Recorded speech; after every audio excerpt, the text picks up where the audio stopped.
Bienvenue à tous et à toutes. L'invité du jour, c'est maintenant.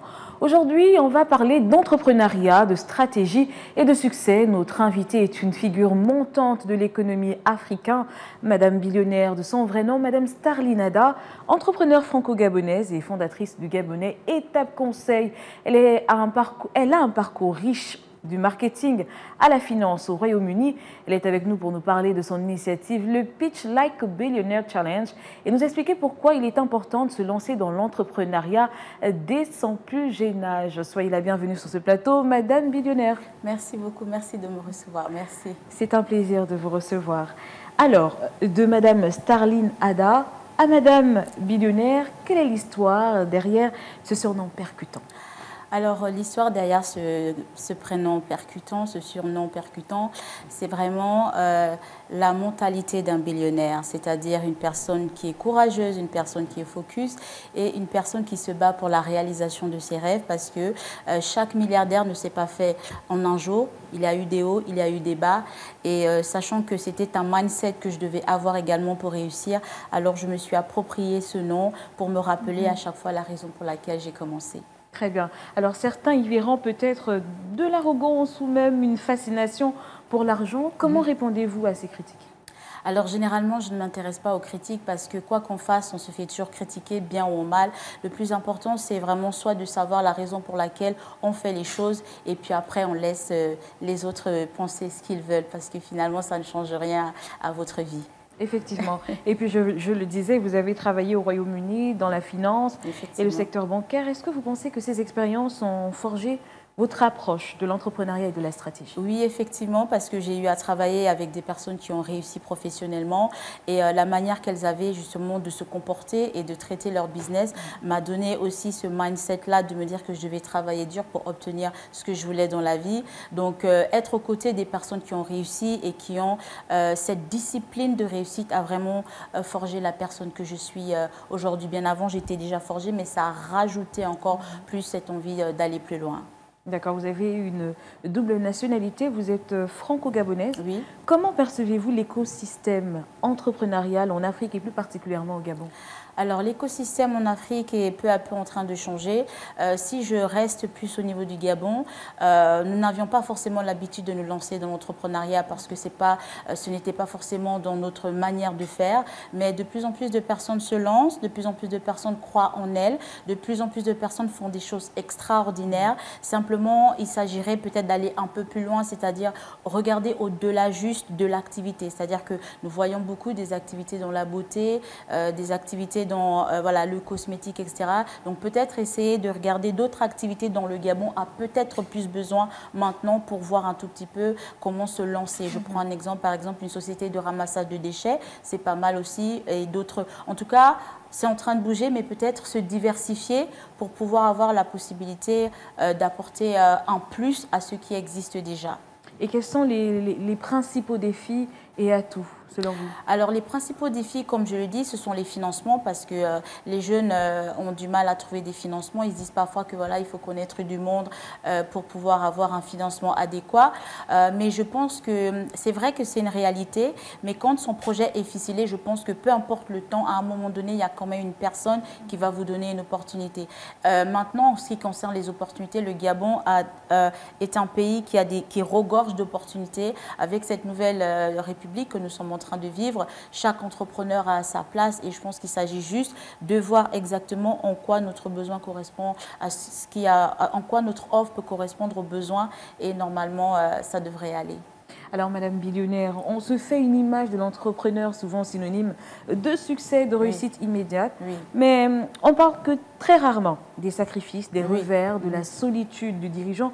Alors, avant d'arriver au sommet, quelles ont été les plus grandes épreuves que vous avez dû surmonter et comment ont-elles forgé la personne que vous êtes aujourd'hui ? Alors avant d'arriver à la personne que je suis aujourd'hui, les épreuves peut-être que j'ai eu à vivre, c'est le fait de ne pas se connaître soi. Parce que dans mon parcours de vie, j'ai eu à me chercher pendant un certain temps et du coup ne pas avoir la pleine confiance de prendre la place qui m'est due parce que parfois c'est pas évident. Quand on ose des choses, les gens qui ne sont pas trop dans le même mind que vous ne comprennent pas trop. Mais au fur et à mesure, j'ai appris à m'affirmer, j'ai appris à comprendre qui je suis, où je veux aller et surtout j'ai appris à m'écouter rester moi-même et faire simplement ce qui me plaît dans le respect de mes valeurs. Donc c'est vrai que c'est pas évident, c'est vrai que c'est compliqué, mais je pense que il est important de ne pas vouloir tout de suite. La réussite, ce sont des étapes et il est important de franchir chaque étape pour ne pas par la suite être déçu. Très bien. Alors, Pitch Like a Billionaire, parlez-nous de ce challenge. Comment est née l'idée de ce concours digital et surtout quels sont ses objectifs? Merci. Alors Pitch Like a Billionaire est un challenge 100% digital qui a pour objectif vraiment de structurer les projets des jeunes entrepreneurs et surtout aussi d'apporter une stratégie digitale dans leurs projets. L'objectif avec ce Pitch Like a Billionaire, c'est de vraiment créer une dynamique ou créer un mindset et un état d'esprit où l'entrepreneur va savoir que c'est à lui de se battre pour obtenir ce dont il a besoin pour réussir. Donc, on n'est pas simplement dans une forme de challenge, en fait, comme d'habitude, mais là, on est dans une formation où on commence et on sait qu'on est obligé d'aller jusqu'au bout. Donc, dans ce challenge-là, nous avons reçu à peu près 83 candidatures. Nous avons sélectionné 20 et ensuite 15. Ensuite, nous avons eu la demi-finale. Et là, nous sommes venus à Libreville, justement, pour organiser la finale pour ces entrepreneurs-là. Très bien. Vous faites bien de parler de la finale qui aura lieu demain, donc la cérémonie des remises des prix aux lauréats 2025. Et puis le thème de ce programme, de cette conférence, est Génération Impact, forger des esprits, créer des solutions, transformer l'avenir. Pourquoi le choix de ce thème? Alors parce que j'estime que c'est la nouvelle génération qui va transformer le Gabon. Quand on parle avec des jeunes, ils ont encore cette faculté de pouvoir comment dire, avoir un cerveau qui est flexible, comprendre le renouveau, comprendre le changement. Donc, on doit les former maintenant parce que c'est eux, par la suite, qui vont impacter le Gabon à venir. Donc, c'est pour ça que nous avons réuni des experts en la matière qui vont maintenant venir expliquer comment, au travers de la compréhension de l'économie du Gabon, comment, au travers de la transformation de son mindset, nous allons apporter un développement encore plus prospère dans notre pays. Très bien. Alors, qu'est-ce que vous cherchez réellement à accomplir à travers ce challenge? Comment ce concours, selon vous, transforme-t-il la vie des jeunes entrepreneurs gabonais et africains? Déjà, de un, nous pouvons voir les résultats de ce challenge au travers des réseaux sociaux parce que les candidats qui ont participé au Pitch Like a Billionaire ont eu beaucoup plus de personnes qui se sont intéressées à leur activité. Et au-delà de ça, nous essayons également de créer en fait une communauté d'entrepreneurs parce que parfois, c'est pas évident d'avoir la bonne information. Mais si on est tous ensemble, on peut partager les bons plans, on peut partager vraiment des expériences, des expertises, etc. C'est-à-dire que si tu as besoin de ça, tu n'as pas besoin d'aller chercher autre part. Tu as quelqu'un de la team Billionaire qui peut t'aider à obtenir ce dont tu as besoin pour ton business.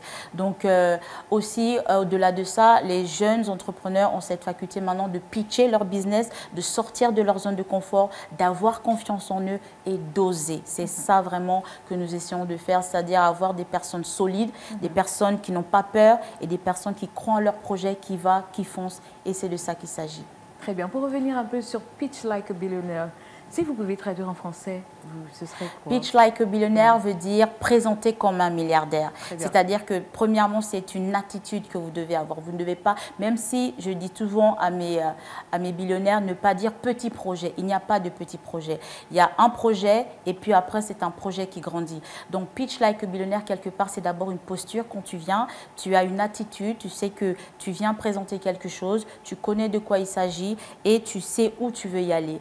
Également, aussi, Pitch Like a Billionaire, c'est comment convaincre rapidement les gens pour qu'ils puissent investir dans ton entreprise ou alors emmener une communauté à te suivre. Donc c'est ça, chap, Pitch Like a Billionaire. Très bien. Madame Billionaire, c'est bien, c'est beau. Vous incitez la jeunesse à entreprendre, oui. Mais il faut quand même dire que l'entrepreneuriat n'est pas comme un conte de fées quelque part. Parce que, surtout en Afrique, où les défis sont quand même énormes, donc on a des défis structurels, il y a l'accès également au financement, il y a l'instabilité parfois politique, il y a l'infrastructure. Est-ce que l'on n'est pas en train de vendre un rêve à des jeunes qui risquent de se heurter à un mur par la suite? Alors, c'est vrai que l'entrepreneuriat, ce n'est pas un long fleuve tranquille.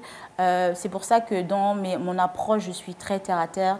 Je dis les choses comme elles sont.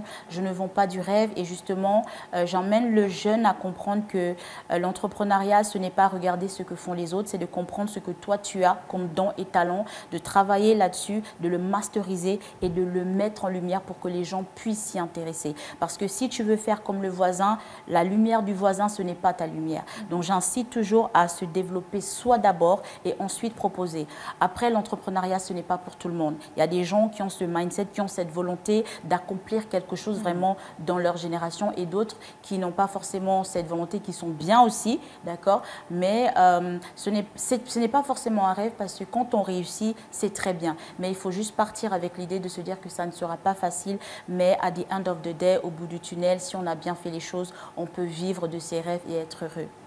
Très bien. Alors, pour revenir sur le challenge, est-ce qu'il y a un suivi ou un accompagnement par la suite pour les gagnants? Effectivement. Alors, pour le gagnant, nous allons, le cabinet Étape Conseil dans lequel je suis fondatrice, nous allons l'accompagner sur 3 mois. On va le suivre. On va suivre déjà avant que nous puissions finaliser toutes les petites dotations que nous avons réussi à mettre en place avec toute la communauté.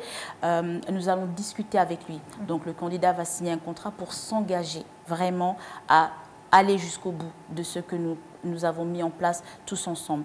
Et au-delà de ça, nous allons le suivre. On va lui demander des comptes pour qu'il nous tienne au courant.